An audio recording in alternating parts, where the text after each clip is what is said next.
Hi everybody, thank you for being there for the conference named Prevent a Security Breach and Save Your Assets. Excellent joke from France Digital. We are there with two guys talking about cyber security. And just to introduce the conference, if you don't know, on February 18th, the French government announced an additional $1 billion euros investment for digital and security for accelerate the development of the French cyber industrial sector. And the functional effort is due to the COVID crisis, which imposed the widespread implementation of teleworking and remote work. And due to that, that opened a new security breaches and have made French companies and industry even more vulnerable to the ever-increasing risk of cyber attacks. And indeed, SMEs particularly are the first victim of cyber attacks, and they generally don't have the necessary financial, technical, and human resources, and are not aware of the critical cyber risk and existing solutions. So talking about that, we have two guests. Can you just introduce yourselves, Gerome and Erwan, to talk about what is Wavestone and what is CybelAngel? So hello everyone, so I'm Gerome Billois, I'm a partner within Wavestone.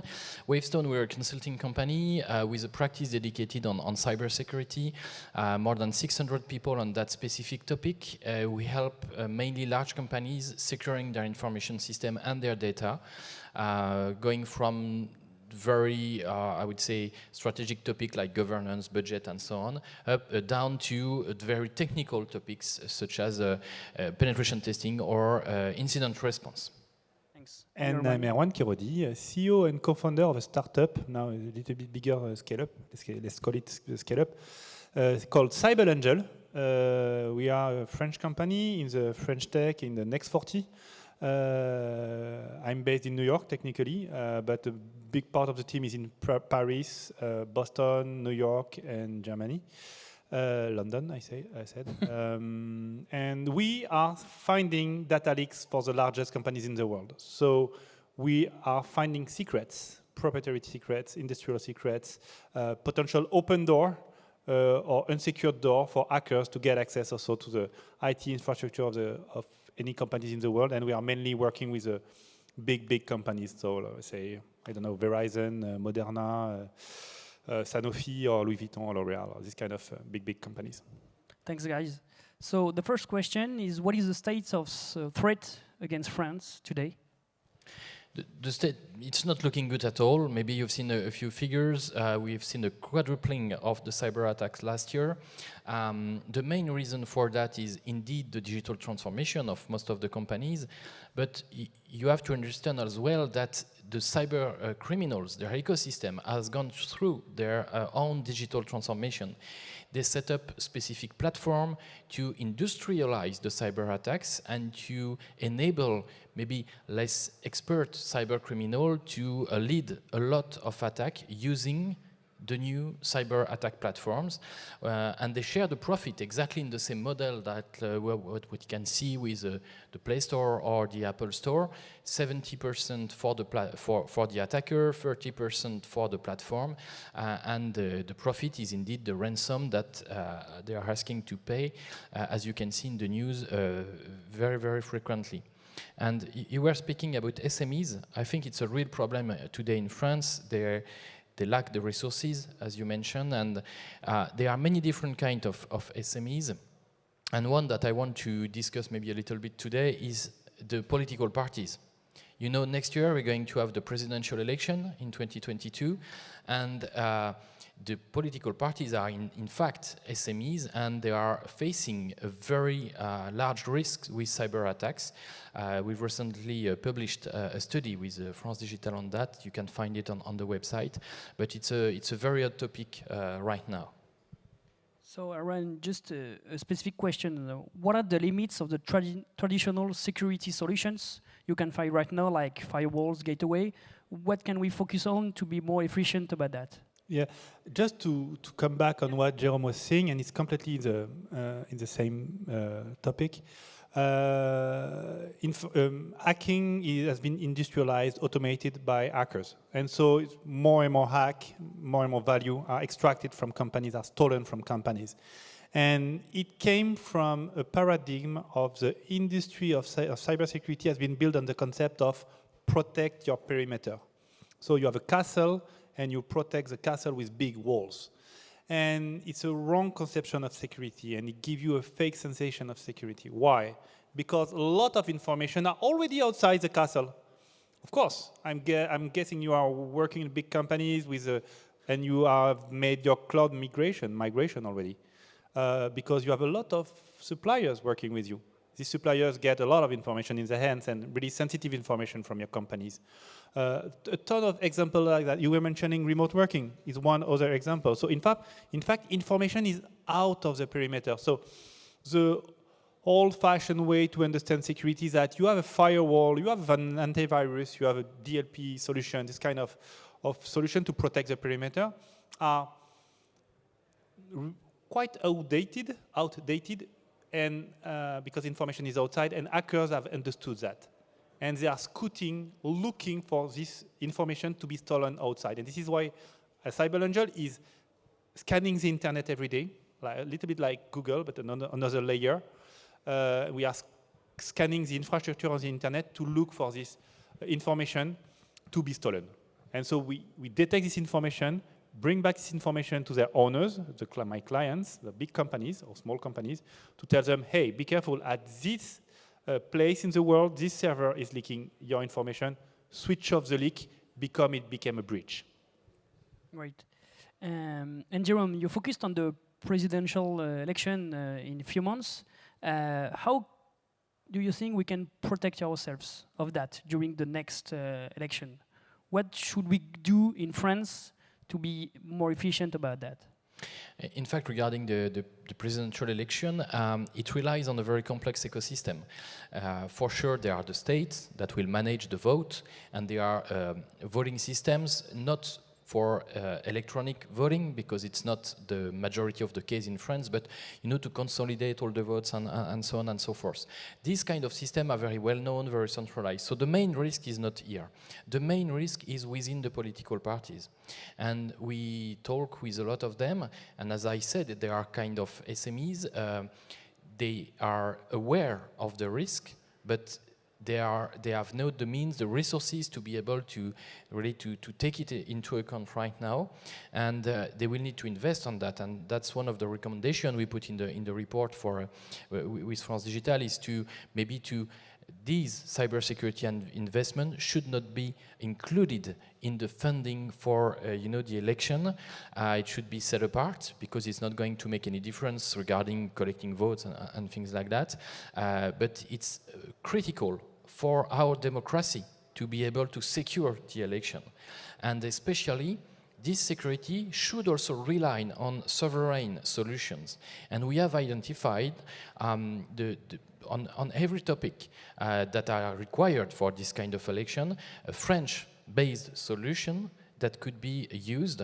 I would mention maybe two, for instance. One, a very well-known startup that is named Olvid, with kind of an alternative. Really good company, Olvid. Which is kind of alternative to WhatsApp and Telegram, and that are very that has French roots and that has been certified by the French states. And maybe another one, there are plenty that are mentioned in the report, which is Shadline, who is a kind of solution to have like a secure bubble of collaboration between different collaborators. And we know that in the political parties, to build the program, to find the new ideas, they will need to have this kind of platform. And it's too dangerous right now to use things like Google or like Microsoft systems for this kind of specific discussion. Okay, thanks. Erwan, a few weeks ago, you published a study on the level of threat against automotive world. Why did you focus on that automotive sector? And do you have specific and concrete example what you find on that? Yes. I was laughing on Olvid. Just full disclaimer, I'm an investor in Olvid, the messaging company, so you know why. automotive, we produce a report on automotive. We produced a previous report 1 year ago on airlines industry. These industries are bleeding. They are not leaking. They are bleeding data. Now cars are connected. When you have a connected car, it ingests a lot of data. This data is in big data center in the cloud, and you don't want this data to be stolen. It's also a high level of intellectual property for automotive manufacturer. And in fact, when we try to do this exercise of looking for information on automotive companies, we found crazy informations, but crazy information. The blueprint of one of the largest automotive manufacturer in the world, I would say the largest right now, which is a new one, big, growing quite fast. They are expanding in different countries. In China, for example, we have all the blueprints, all the methodology to expand in China for this big company. It's a huge intellectual property information. We also get access to a lot of database of clients on automotive, and everybody, a lot of people have cars. We also found physical security, how to get access to this sensitive information, and also technical information, like how to get access to the plant by itself, and maybe find a door to switch off the plant and stop the car production.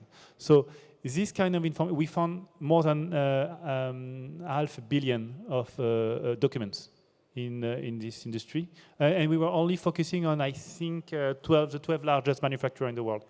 But 500 million documents, freely accessible. I can give you the URL. You can get access to it. Huh? Well, I will not do it, but I can do it technically. And this is exactly what the hackers are looking for. They are looking for open door, unsecured door to get access to this sensitive information. And why automotive sector? Because they have a huge network and ecosystem of suppliers. Your supplier is a good friend. It's also your best enemy in terms of cybersecurity, because they have access to a lot of sensitive information and they are sharing this information by negligence. On the data breach capabilities of CybelAngel, 92% of the alerts are coming from suppliers, from third parties. Thanks. And in France, according to you, what are the main obstacles today to prevent us from a fully expand at international? For example, in France, are we mature to invest in cybersecurity? What should we do better to invest in cybersecurity sector or cybersecurity SMEs or startup? Both, you can respond. Okay, I think if we want to develop a cybersecurity economy in France, we have already a good base to start on, to build on. We did a study on the cybersecurity startups, and we know that there are more than 150 startups in France.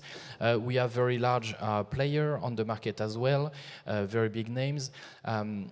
But what we are lacking the most, I think, on this startup ecosystem, there are two things. The first one is really for the startup to innovate really. When we look at all the startups, these 150, they are around 60%. What they do, they only copy an existing solution and put a French flag on it. Could be useful to sell in some sectors, and I'm not saying it's a bad idea, but if you want to build a unicorn, we know we all are targeting that, you have to provide new solution, you have to provide innovative approach, and this is done only by 40% of our startups. So that's the first one. And the second one is really the investment. We see that startups, they are able to raise funds in France from 1-2 million up to 20-30 million without a lot of difficulties. But if you want to tackle Europe, or if you want to enter in the US market, and I'm sure Erwan could speak about that as well, you need more money. And if you want to get more money, as of today, you need to get it from outside of France. And that is an issue. And we see many different startups, French startups, getting money from outside, and at some point, I think we should at least try to have a European funding ecosystem to make sure that these very critical topics stay, I would say, mainly based on European funds or at least European management? I am 60% agree with you. So let's elaborate on the 40% where I not agree with you. It's I think we are not lacking so much of money. I'm a good example. I've raised globally 50 million euros for my company. And I started by 1 million, 3 million, 10, 25, I think. The last round was 25. And the last round, you're right, was with European investors, not French investors. Yeah, we had BPI again, who follow, we're historical investors, it follow it. But what we are missing is not the money. Value is critical, so without value, just forget about creating a company. It's the network of entrepreneurs who can help, coach, mentor the ecosystem of existing, of a growing companies. I'm going to tell my story. It's my first company. CybelAngel is my first company. I've never built any company before. And honestly, it's really hard and painful, and you make a ton of mistakes. But I had one or two really, really good mentors around me. One of them is Bertrand Diard. He has created a company called Talent. He listed the company to the Nasdaq for 4 billion. And he knows how to build a company from 1 employee to 2,000 employees. And so he knows how to scale.